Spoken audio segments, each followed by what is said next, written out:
Hello guys, welcome back again sa ating programang The Action Man at sa ating YouTube channel. Mega love shoutout po sa lahat natin ng mga viewers Luzon, Visayas at Mindanao all over the world. So ito ho mga ka-action, mga kakamping no, may gusto lang ho ako na i-share sa inyo.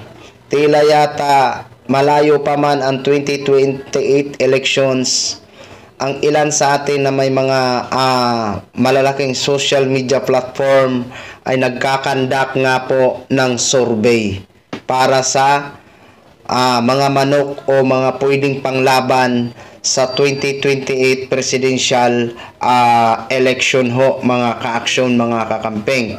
So isa na nga po ito ang matunog na tatakbo, hindi pa man sure ang mga pwede bang tumakbo. Ito si House Speaker Romualdez, si Senate Rapi Tulfo, si Vice President Sara Duterte, at si former Vice President Attorney Leni Robredo. Okay.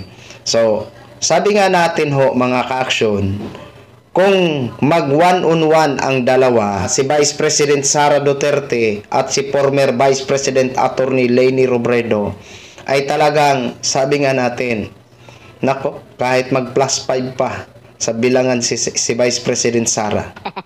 Di ba? Ito po mga ka-action. Gusto ko lang po i-share sa inyo. Nagsagawa po ng survey. Nakapost po ito December 7 isinagawa. Okay? Trending Philippines po ang pinaka main source ng post. Okay? Ang pinaka main source. Ayan po si Senator Rapi Tulfo, si Vice President Sara Duterte, at saka si House Speaker Martin Romualdez, and then si former Vice President Attorney Leni Robredo. Ayan po. Okay, nagsimula ang survey noong December 7 dito sa page ng Trending Philippines. Basahin ko lang po ang naging caption Ayan. Kung sila ang maglaban-laban ngayong eleksyon, sino ang iboboto mo? Pusuan mo. Okay? Pusuan daw kung sino ang iboboto. Ayan So, i-click po natin ang picture para malaman natin kung sino ang nilampaso. Okay, una-una, may 35 reaction si Senator Rapi Tulfo. Ayan, may 35 reaction po siya ayan, bisitahin nyo lang po ang Trending Philippines. Nasa ganun makita nyo po Okay, may 35 reaction po siya. I-click natin, malalaman natin dito mga ka-action. Ayan. Ang heart na nakuha ni Senator Rapi Tulfo is 16 na heart. Ang tumawa, 9. Kapag tumawa, wala po yan. Okay? Ang like, 7. Pasok po yan. Ang care, ilan bang care niya?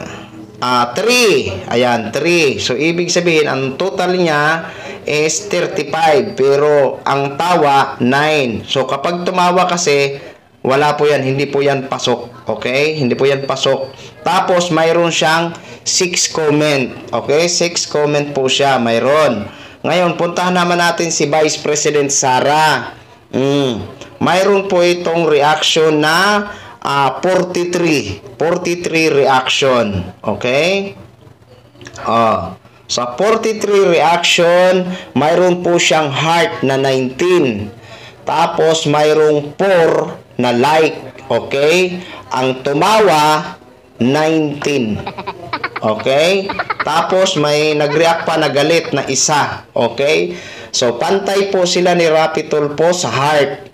Okay? Lumamang si Rapi Tulfo sa like kasi 9 ang like ni Senator Rapi Tulfo. Sa kanya 4 lang. So, talo pa rin siya ni Rapi Tulfo kung susumahin ang reaction.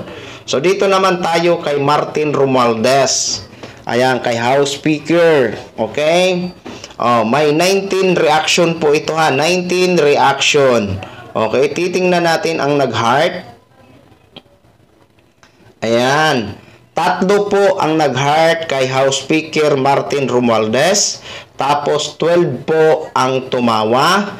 Tapos 3 po ang like. Okay? And then may isang galit o na nag-react. Okay? Ayan. Tapos, may comment na 1 comment. Kay Sara, 2 comments lang. Okay, dito naman tayo sa former Vice President. Naku, patay.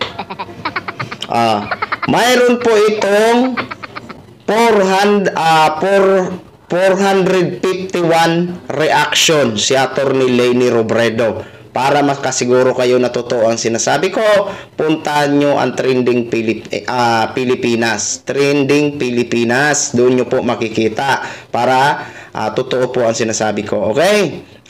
Ayan po ha. Mayroon po itong 91 comments. Titingnan ho natin ang naging reaction. Be? Nako! Wala yatang tumawa. Wala yatang tumawa mga ka-action. Ang heart niya is 371 ang kanyang heart ni Attorney Leni Robredo. Ang like niya 79. Ang care niya is 2. Okay? So matotal yung 451 na reaction pasok at gusto siya ng 451 reaction. Ayan. At ang mga comment, puro positive. Walang negative. Ayan po. Puntahan nyo po ha. Yan po ang sabi ko. Alam nyo kasi mga ka-action, mga kakamping. Marami sa mga Pilipino na gusto patakbuhin muli si Attorney Leni Robredo sa 2028 elections. Ito nga po ang sinasabi natin na darating ang time na baka tumakbo si House Speaker Romualdez sa 2028. Siyempre, i-endorso din po yan ni Mr. President Bongbong Marcos. Kaya ang mga loyalista, hindi po tayo makakasiguro. Pero ang ilan dyan, siyempre, ang pipiliin nila si Attorney Leni Robredo. Ang subok na sa serbisyo, walang bahid na korupsyon, mahusay sa kanyang trabaho at napatunayan po yan sa loob ng 6 years. Maging hindi man siya ngayon opisyal ng gobyerno, nakikita po ng karamihan na Pilipino ang kanyang mga ginagawa para makatulong sa administrasyong Marcos. Okay? So yun lang po, no? Inano ko lang po sa inyo, ginshare ko lang po sa inyo ang survey ng Trending Pilipinas. Sabi ko sa inyo, puntahan nyo po para makakasiguro kayo sa akin kung totoo ang sinasabi ko. Trending Pilipinas po ang nagpa-survey since December 7. Okay? So yun lang po mga ka-action, mga kakamping, no? Ginshare ko lang ho sa inyo. Maraming salamat po sa ating mga viewers Luzon, Visayas at Mindanao all over the world. Ako po ang inyong lingkod, si The Action Man. Good evening, everyone. Beautiful.